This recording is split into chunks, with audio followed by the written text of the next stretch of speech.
펼쳐진 성경을 통하여서 이 시간 우리 각인에게 친히 말씀으로 역사하여 주옵시기를 예수님의 이름으로 기도하옵나이다.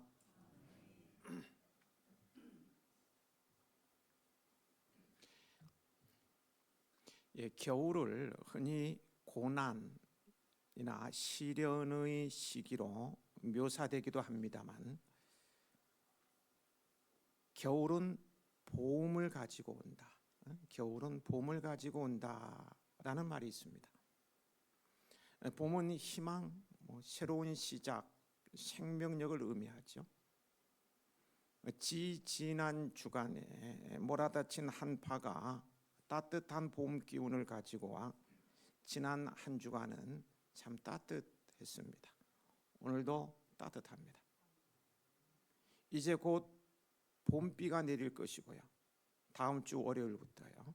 봄비가 내릴 것이고, 봄비가 내릴 때에 우리 해야인들은 은혜의 소나기에 흠뻑 젖으시고는 각자가 심긴 자리에서 아름다운 꽃을 피우고 그 열매를 맺으시길 소망하며 축복합니다. 이제 곧 헤아림 텃밭도 로터리 치고 분향에 들어가게 될 것입니다. 유대 지도자들은 사내들인 공회의 재판을 통해 예수님을 신성 모독을 범한 죄인으로 규정하고 사형에 처하기로 결의하였어요. 그러나 당시 로마의 지배 아래 있던 유대의 사내들인 공회에는 사형 집행권이 없었어요. 따라서 그들은 자신들의 종교 재판을 통해서는 예수님의 사형을 집행할 수 없었기에 로마의 총독이었던 빌라도의 정치적인 재판을 이용하여서 사형을 집행하려고 하였어요. 그런데 문제는 예수님을 종교적인 문제로 고소해서는 처형시킬 수 없었습니다. 그래서 그들은 로마인들이 심각하게 여길 만한 세 가지의 죄목을 만들어서 예수님을 고발하기에 이릅니다. 2절입니다. 2절을 같이 읽어 보시겠습니다.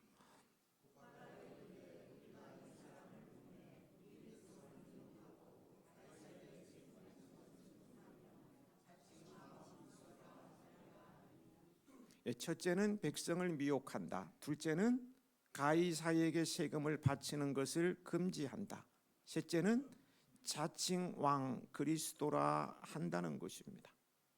하지만 이 세 가지 모두가 사실과 달라요.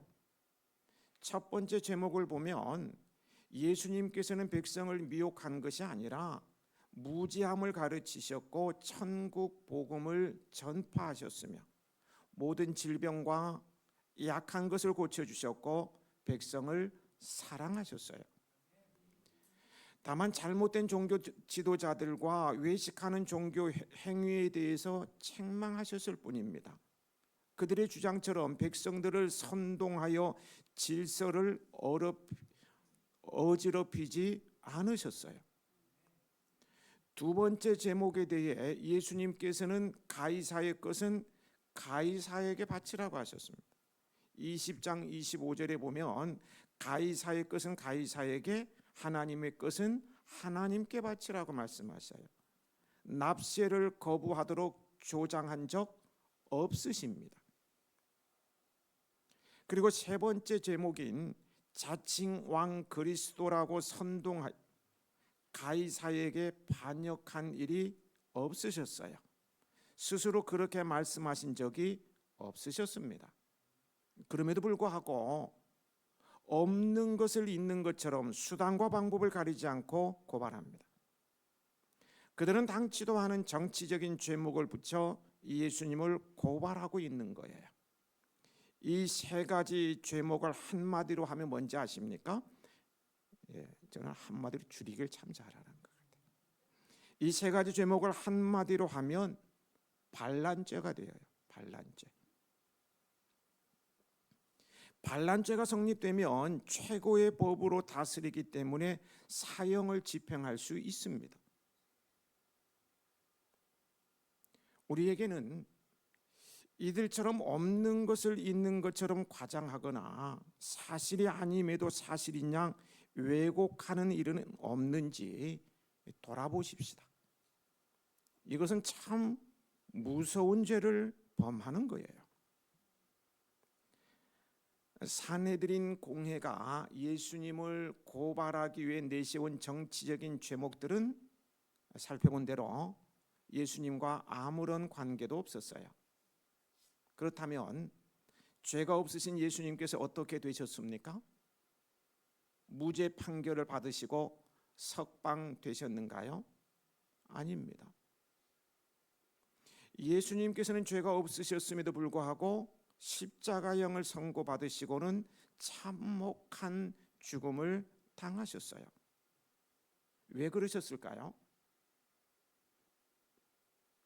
예수님의 죽으심은 죄 없으신 분으로서 자신의 죄로 인한 죽음이 아니라는 것을 보여주기 위해서입니다. 다시 말해서요, 그 죽으심이 바로 인류의 죄를 위한 죽음이셨음을 보여주고 있는 거예요. 그렇습니다. 예수님의 죽으심은 죄인된 인간들을 위한 대속의 죽음이었던 것입니다. 사람이 죄를 범하면 법정에 끌려가 죄값에 따라 그 판결을 받습니다. 그런데 하나님의 법정에서 죄의 값은 뭔지 아십니까? 모두가 다 사망입니다. 로마서 6장 23, 죄의 삭은 사망이에요. 또한 모든 인간은 너나 할 것 없이요, 누구나 다 죄를 범한 죄인이기에 예외 없이 하나님의 법정에서 죽음을 선고받고 죽을 수밖에 없었던 운명이었어요. 그런데 유일하게 죄 없으신 예수님께서 십자가에서 죄범한 모든 인간들을 대신해 죽어 주심으로써 인간들의 죄값을 대신 치러 주신 것입니다. 이것이 바로 대속의 원리입니다. 잘 들으세요.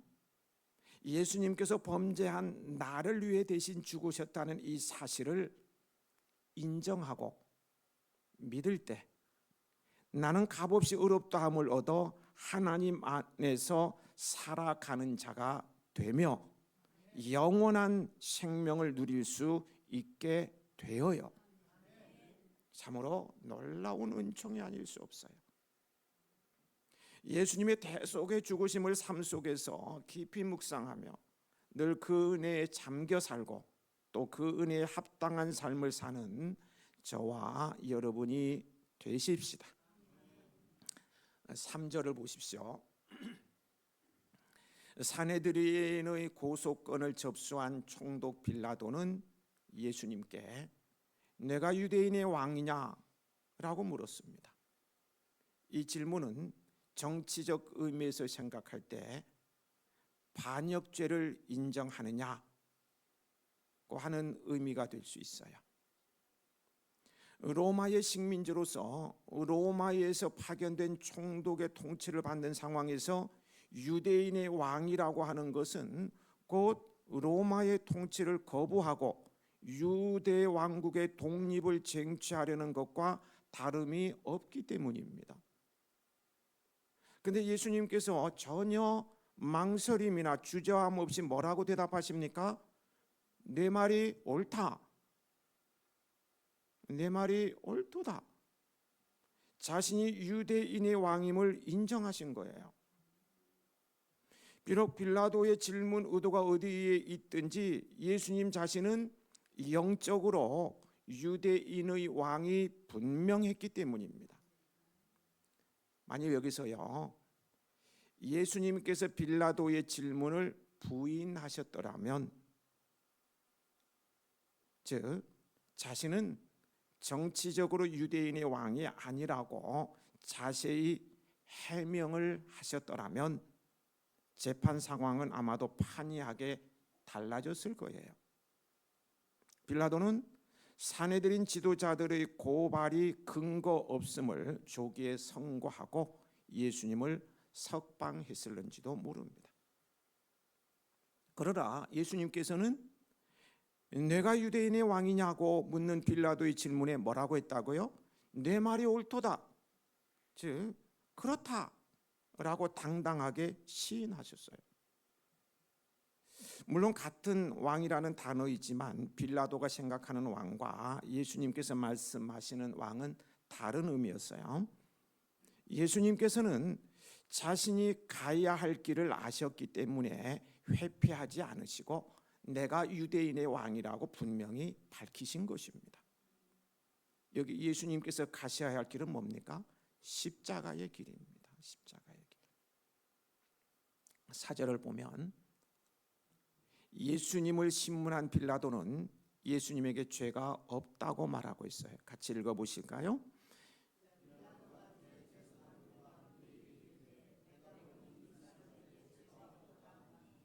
그러자 5절을 보면은요, 빌라도가 예수님의 죄 없음을 인정하며 석방할 의향을 나타내자 무리들은 그가 온 유대에서 가르치고 갈릴리에서부터 시작하여 여기까지 와서 백성을 소동하게 하나이다라고 하면서 더욱 강한 어조로 처벌을 요구하였습니다. 빌라도의 입장이 곤란해졌어요. 예수님을 무죄로 방면하자니 흥분한 무리들이 어떤 반응을 보일지 염려스럽고, 그렇다고 죄가 없는 자를 처벌하자니 그것도 마음이 편하지 않았을 것입니다. 어떻게 해야 됩니까? 그럴 때요, 빌라도는 공경을 빠져나갈 묘수를 발견했어요. 참 기가 막힌 것 같아요. 그 묘수가 뭡니까? 6절 7절 말씀을 함께 읽어 보시겠습니다.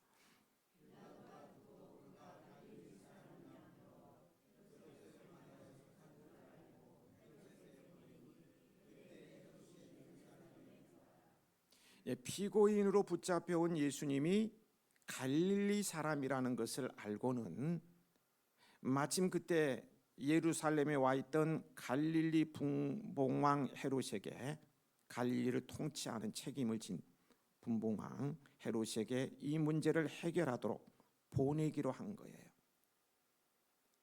빌라도는 죄 없는 사람을 처벌해야 하는 곤란한 문제를 헤롯이 처리해 주기를 바라며 문제를 떠넘긴 것입니다. 그러나 그것으로서 빌라도의 문제가 해결되었습니까? 그렇지 않아요. 책임을 회피하기 위한 빌라도의 교묘한 실수는 헤롯이 다시 예수님을 되돌려 보내므로 무산되고 말았어요. 11절에 보면 되돌려 보냈죠. 만약에요, 가정입니다마는 예수님을 헤롯에게로 이송시킴으로써 빌라도가 공경에서 탈출하였다고 하십시다. 그것으로 빌라도는 책임이 없는 것입니까? 결코 그렇지 않아요. 문제는 죄 없는 자를 처벌하느냐 않느냐인데, 책임 있는 지위에 있는 자가 죄 없는 자를 석방할 책임을 이행하지 않고 다른 사람에게 처벌을 떠넘겨 버리는 것은 결국 그 처벌에 대한 책임을 자신이 지지 않겠다는 것과 다를 바 없는 거예요.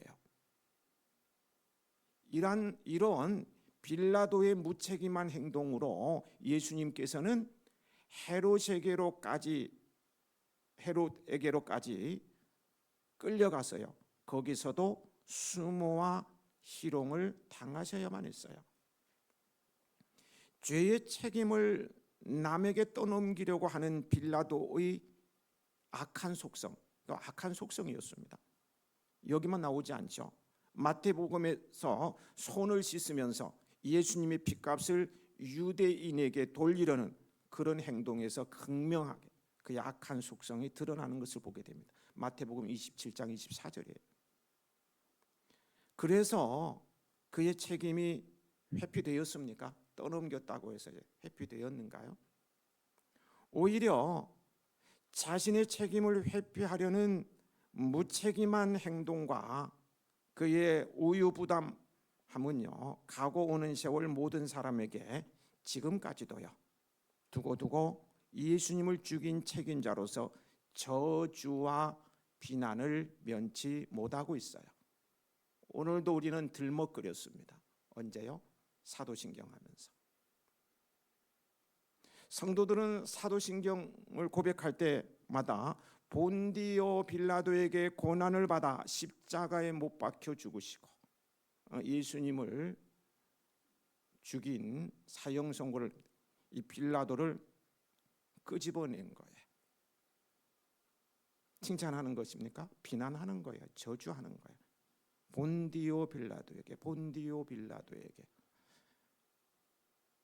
예, 오늘 지금 한 60명, 70명 정도 오셨는데 70명에게 지금 듣는 거예요. 저주, 비난을 듣는 거예요. 여러분 신앙생활하면서 몇 번 했습니까? 오늘 이 한국 교회에서 500만이 예배를 드린다고 하면 지금 500만 번 듣는 거예요. 사도신경을 하니까. 아마 저 생각입니다만은 지옥에서 귀가 굉장히 간지러울 것 같아요. 귀 파내나고 난리 날 것 같아요. 계속 저주, 비난을 받고 있는 거예요. 자신의 책임을 다른 사람에게 전가시키는 것은 범죄한 아담이 하와에게, 하와가 뱀에게 그 책임을 전가한 것처럼 인간의 타락한 본성을 반영한 것입니다. 책임 회피는요, 그걸로 끝나는 게 절대 아닙니다. 책임 회피는 곤란한 상황을 순간적으로 모면하고 숨을 돌리는지는 모르지만 결국 형벌을 면치 못합니다. 책임 회피로 일관했던 아담과 하와는 그 좋은, 너무너무 좋은 낙원에서 쫓겨났어요. 책임 회피하는 가인은 쫓겨나서 유리방황하는 자가 되고 말았어요. 물론 빌라도도요, 쫓겨나요. 총독의 자리에서 쫓겨나고요, 지옥에까지 간 거예요. 그 형벌을 면치 못하는 것이죠. 또한 자기가 행하기에 꺼림칙한 악을 다른 사람에게 행하도록 조장하는 것은 그 악함에 있어 자신이 직접 악을 행하는 것과 조금도 다를 바가 없어요. 아닙니다. 오히려 한 사람이 행한 악을 두 사람이 행하게 되는 결과를 낳기 때문에요, 그 범죄의 책임은 더 크다고 할 수 있어요. 우리는 죄를 범하는 일에 있어서는 말할 것도 없고요, 비록 죄는 아니라 할지라도 자신이 행하기 꺼림칙한 일을 남에게 떠넘겨서는 안 되어요. 공자의 가르침이죠. 공자의 가르침 사자성어 기소불효 물시어인 들어보셨습니까? 기소불효 물시어인이라는 그 말이 있는데요, 내가 하기 싫은 거, 꺼림칙한 거, 내가 하기 싫은 일은 남에게도 시키지 말라, 이런 뜻입니다. 자신이 원하지 않거나 껄끄러운 일은 다른 사람도 원하지 않을 것이므로 이를 남에게 강요하거나 떠넘기지 말라는 윤리적 황금률이라고 합니다. 우리는 사소한 문제에 있어서 다른 사람에게 책임을 전가시킬 것이 아니라 기꺼이 자신이 그 책임을 지고 문제를 감당하는 사람이 되어야 할 줄 믿습니다. 8절 말씀을 함께 읽으시겠습니다.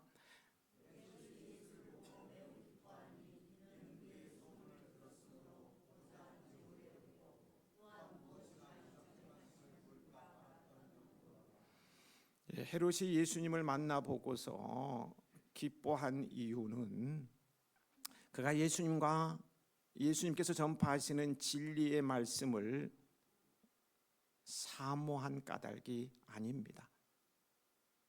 그는 단지 예수님의 소문을 듣고 한번 만나보고자 하던 차에 예수님을 만났고 그 소문의 진위를 확인할 기회를 얻게 되었기 때문에 기뻐한 거예요.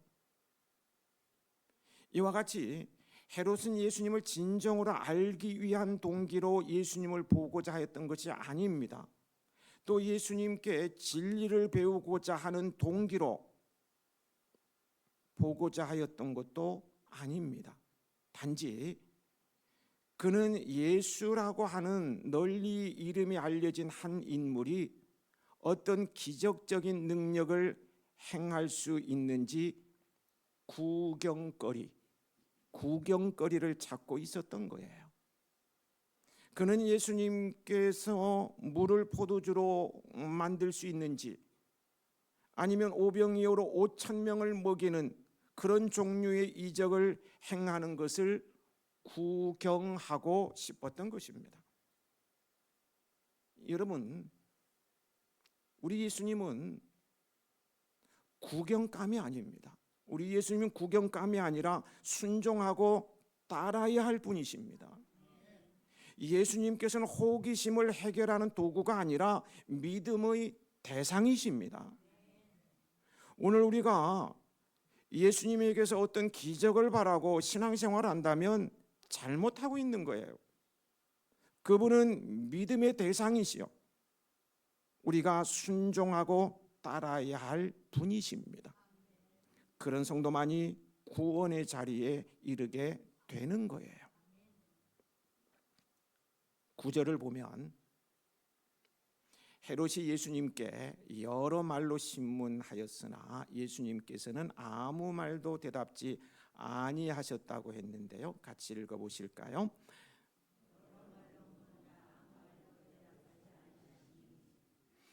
빌라도 앞에서는 자신이 유대인의 왕임을 당당히 시인하죠. 주저함 없이 당당히 시인하신 예수님께서 헤롯 앞에서는 아무 대꾸도 하지 않으시는 상반된 모습을 보이십니다. 왜 그러셨을까요? 무슨 말 못할 사정이 발생해서 묵비권을 행사하는 것입니까? 아닙니다.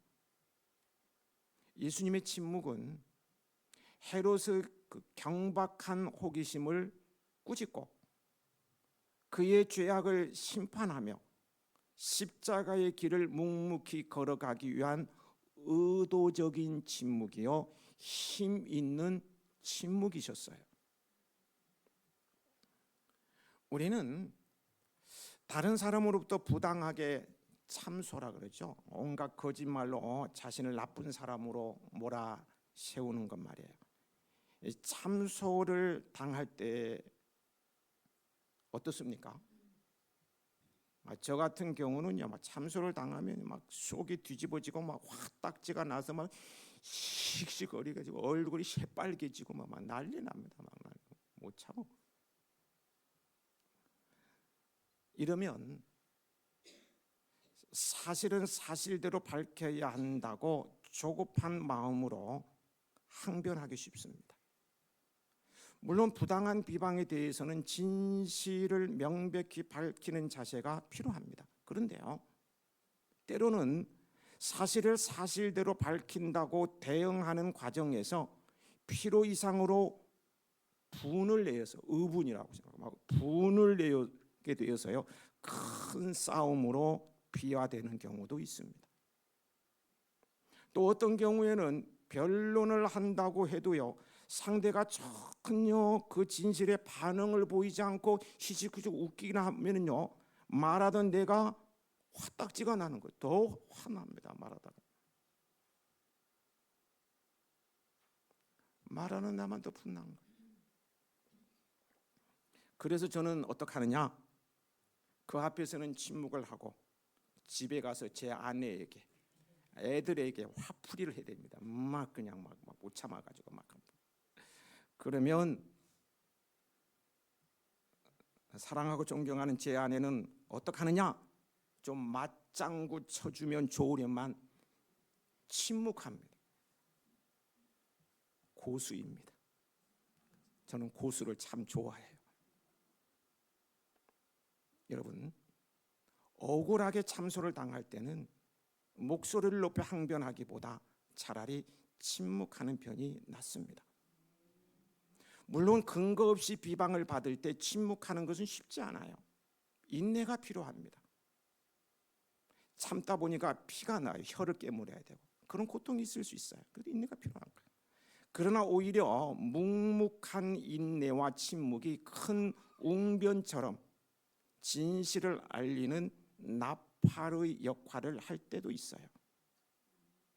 침묵하는 의연함이 오히려 원수들을 부끄럽게 만듭니다.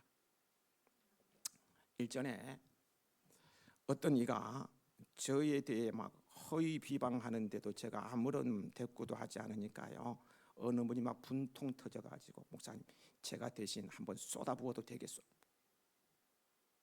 어떤 남자분은 뭐 술을 이만큼 해가지고 전화해가지고 막 혀꼬부라 준서 나 그런 음식 아골창 날려버려도 되겠어요? 오래된 옛날 이야기입니다. 요즘도 저를 비방하는 사람이 있습니까?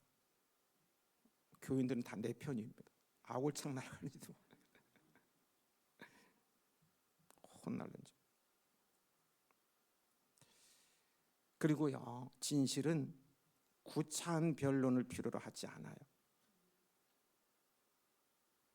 진실은 때가 되면 자연히 드러나게 되며 무엇보다 거짓을 미워하시는 공의의 하나님께서 진실의 편에 서서 심판하실 것입니다.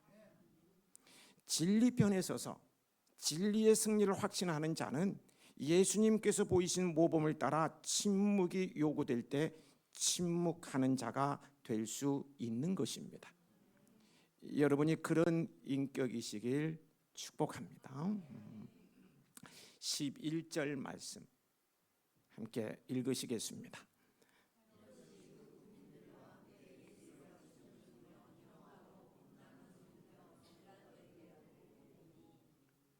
헤롯은 예수님의 침묵에 기분이 상했던 모양입니다. 헤롯은 그가 원했던 욕구가 충족되지 않자 곧 예수님을 희롱하는 악한 짓을 하게 됩니다. 희롱을 하더니 헤롯은 왕이나 입을 수 있는 빛난 옷으로 표현됐죠. 빛난 옷을 예수님께 입혀서 빌라도에게 돌려보냈어요.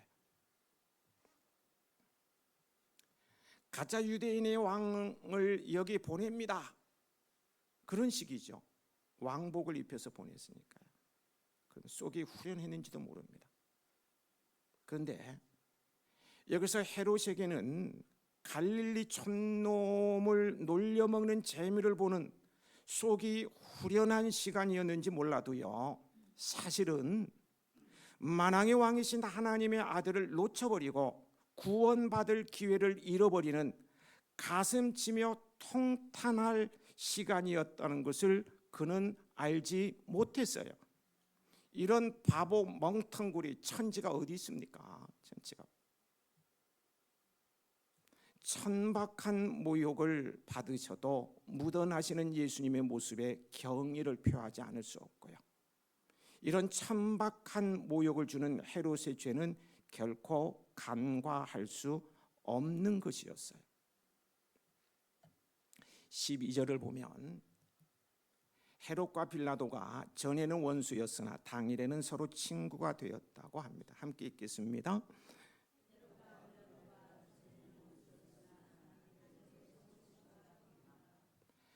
이들이 전에 원수지간이었던 이유는 분명하지 않습니다만 아마도 팔레스틴 지역의 정치적 헤게모니를 잡기 위해 긴장과 갈등의 관계에 있었던 것 같습니다. 또한 둘 다 로마 황제로부터 임명된 자들이기 때문에 로마 황제의 신임을 더 사기 위해서 서로 질시하고 경쟁하는 관계였는지도 몰라요. 그런데 이들이 당일에, 즉 예수님을 십자가에 못 박는 그날에는 서로 친구가 된 것입니다. 그들은 결국 예수님을 십자가에 못 박는 일과 예수님을 죽이는 일에 성공했어요.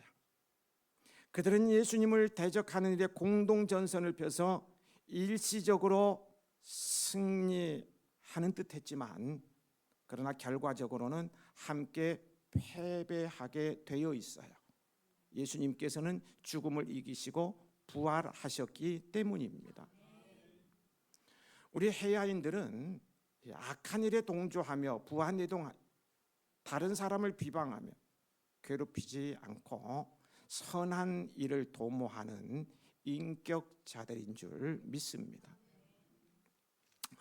이상으로 우리는 예수님께서 죄 없으신 분으로 빌라도와 헤롯에게 오가며 고발과 모욕을 당하시는 과정을 살펴보았습니다. 빌라도가 증언하듯이요, 예수님에게는 죄가 없으셨어요. 그런데도 예수님께서 십자가에 달려 죽으신 까닭은 무엇입니까? 라는 질문을 던지면서 말씀을 마무리해보고자 합니다. 예수님께서 십자가에 달려 죽으신 까닭이 무엇입니까? 갈라디아서 2장 20절 말씀입니다. 내가 그리스도와 함께 십자가에 못 박혔나니 그런즉 이제는 내가 사는 것이 아니 오직 내 안에 그리스도께서 사시는 것이라. 이제 내가 육체 가운데 사는 것은 나를 사랑하사 자기 자신을 버리신 하나님의 아들 믿는 믿음 안에서 사는 것이라.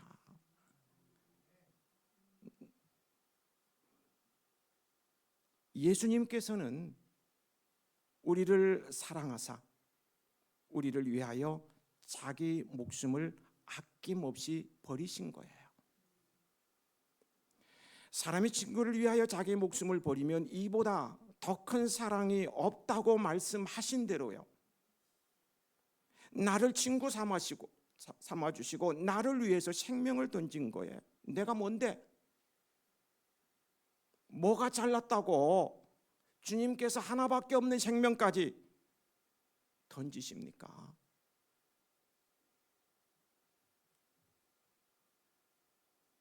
왜 생명까지 주시는지 모르겠어요. 사랑한다는 이유 때문에. 여러분, 이보다 더 큰 사랑이 어디에 있겠습니까? 이 사랑을 힘입고 사는 우리는요, 이 주님의 사랑을 힘입고 나를 친구 삼아주시고 나를 위해서 생명까지 버리신, 그래서 나를 살려주신 이 사랑을 힘입고 사는 우리는 어떤 아픔과 상처, 실패 앞에서도 결코 넘어지지 않고 이기는 자가 될 것입니다. 예수님께서 죽으셨기 때문에 우리가 산 것입니다. 영원히 살 것입니다. 오늘도 내 안에 나를 사랑하사 나를 위하여 자기 목숨을 버리신 예수님으로 가득하시길 축복합니다. 아버지 하나님,